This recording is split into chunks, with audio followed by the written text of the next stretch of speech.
Child survival লিঙ্কেজটা আসলে কোথায়, অর্থাৎ কিসের উপরে বাচ্চার সুস্থ থাকা না থাকার বিষয়টা নির্ভর করে। এখন আমরা কোথায় আছি?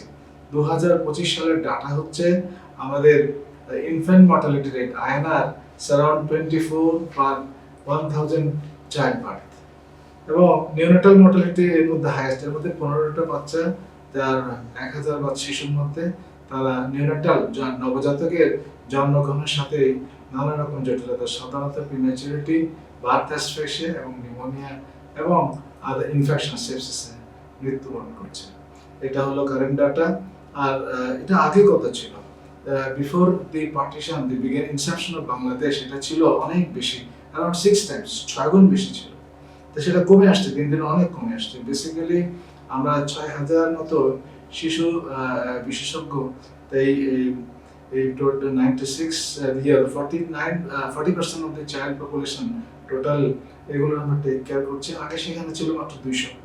তারপর তার প্রতি একজনের পিছনে মাথা পিছু পড়তো 2,70,000 বাচ্চা। এখন একজনের পিছনে পড়ে হলো 6000 বাচ্চা। অর্থাৎ এতে ইনস্ট্রুমেন্টাল ব্যাকআপ, হসপিটাল সেটিং, এগুলো সমস্ত বিষয়টা জ্ঞান মানুষ সবকিছু বেড়েছে বিধায় আজকে এই ভালোটুকু হয়েছে। এছাড়া অন্য প্যারামিটার যেগুলো আছে সেগুলোর মধ্যে স্যানিটেশন, 85% মানুষ স্যানিটারি ল্যাট্রিন ইউজ করে, 95% মানুষ সেফ ওয়াটার ইউজ করে, এবং হাউজিং আছে বেটার। পার ক্যাপিটা ইনকাম বেড়েছে $28,000 পার জিডিপি পার পার্সন পার ইয়ার। সো সেভাবে সবকিছু উন্নতি হয়েছে। পাশের দেশের বিদেশের সাথে তুলনা আসলে, রিজিওনাল কম্পারিজন যদি আসি, মালদ্বীপের 98% লিটারেসি রেট, ওখানে পার ক্যাপিটা ইনকাম বেশি, ওখানে চাইল্ড সার্ভাইভাল যেটা আমরা আইএনআর যেটা ইনফ্যান্ট মর্টালিটি আমাদের যেটা 24 আছে, ওদের সেখানে মাত্র 6, অর্থাৎ আমাদের চেয়ে 6 গুণ বা 4 গুণ কম। অন্য প্যারামিটারগুলি ওখানে এভাবে ভালো। গ্লোবালি কি আমেরিকান জিডিপি কত? ওদের হচ্ছে $80,000 পার জিডিপি পার ক্যাপিটা পার ইয়ার, এবং ইউরোপ জুড়ে জিডিপি হচ্ছে $45,000 পার পার ক্যাপিটা পার ইয়ার। সুতরাং ওইখানেও কিন্তু child survival better, health care better, বেশিরভাগ বিজ্ঞানের সাথে লিঙ্কড, লিটারেসির সাথে লিঙ্কড, সবসময় কিন্তু অর্থনীতির সাথে লিঙ্ক নেই। অনেকখানি ইকোনমি মুভ করছে, কিন্তু চাইল্ড সার্ভাইভালটা ওভাবে, চাইল্ড কেয়ারটা ওভাবে হয়তো ভালো নয়। ইউজুয়ালি এই জিনিসগুলি লিঙ্কেজে থাকে। এবং তারপরে বেসিক্যালি ইনফেকশন ডিজিজগুলি এখনো টপ বাচ্চাদের ইয়েতে সার্ভাইভাল কনসেপ্টে আসলে। নিউমোনিয়া 1 বছরের উপরে কিন্তু প্রধানত কারণ। এখানে যত্ন দিতে হবে, বেশি কেয়ার দিতে হবে। অর্থাৎ বাচ্চার কাশি জ্বর হলে আপনার শ্বাসটা দ্রুত চলে না দেখতে হবে, এবং তাকে যে ক্যাটাগরাইজ করা আছে, WHO যে ক্যাটাগরাইজ করা আছে, সিভিয়ার নিউমোনিয়া আইভি, এবং সিম্পল নিউমোনিয়া ওরাল, এবং সাথে অ্যাজমা থাকলে তার জন্য একটু ব্রঙ্কোডাইলেটর, এই জিনিসগুলো নিশ্চিত করতে হবে।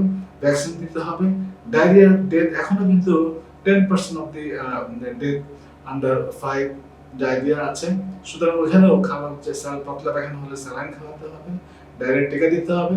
পাশাপাশি আন্ডারলাইন একটা হিডেন অসুখ আছে, ম্যালনিউট্রিশন, এটা 50% of the diarrhoea, pneumonia death, neonatal death সবখানে কন্ট্রিবিউট করে যাচ্ছে। তাই এটাকে অ্যাড্রেস করতে হবে।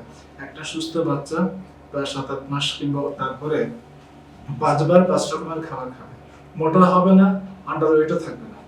একটা 6 মাস পর্যন্ত এক্সক্লুসিভ রেস্ট করবে। একজন সুস্থ মায়ের ওজন, স্বাভাবিক মায়েদের ওজন যা থাকা উচিত 50-60-70 কেজি এমনই থাকবে হাইট অনুসারে। সুতরাং নিচের দিকে থাকলে, অপুষ্টি থাকলে, মায়ের রক্ত শূন্য থাকলে, তাহলে তো ওনার বাচ্চাটা একটু অপুষ্টি হবে, প্রিম্যাচুরিটি, লো বার্থ ওয়েট এগুলো ওখানে বেশি হবে, এবং তার ওই সমস্যা যেগুলো বললাম ওই ঝুঁকিগুলো ওখানে বেশি তৈরি হচ্ছে। তাইলে মায়ের যত্ন, নবজাতকের যত্ন, এবং নিউমোনিয়া সহ অন্য সংক্রামক ইস্যুগুলিতে মনোযোগ দিতে হবে। কারেন্টলি ওবেসিটি একটা ইস্যু হয়ে দাঁড়িয়েছে, এটা বিশ্বব্যাপী একটা বিশাল ইয়ে। আমাদের দেশেও কিন্তু 20% শহরের বাচ্চা, 8% গ্রামের বাচ্চা ওবিস। তাহলে ওখানে মনোযোগ দিতে হবে, ওটা কিন্তু ভালো কিছু হচ্ছে না। আলটিমেটলি এই বাচ্চাগুলোর higher chance of diabetes, hypertension and renal failure, liver failure, এই জিনিসগুলি হতে পারে। তাহলে এখানে ওই আমাদের সচেতন হতে হবে। অতিরিক্ত কোনোটি কিছুই ভালো নয়। স্বাভাবিক যে গ্রোথ, স্বাভাবিক যে নিউট্রিশন, এটা মেনশন করতে হবে, টিকা দিতে হবে। স্বাস্থ্য সচেতনতা সম্পর্কে একটুখানি ভালো সময় দিয়ে কথা বলতে হবে, এবং আলটিমেটলি লং টার্ম এটার ইম্প্যাক্ট হয়তো দীর্ঘমেয়াদী ইম্প্যাক্ট ভালো হতে পারে।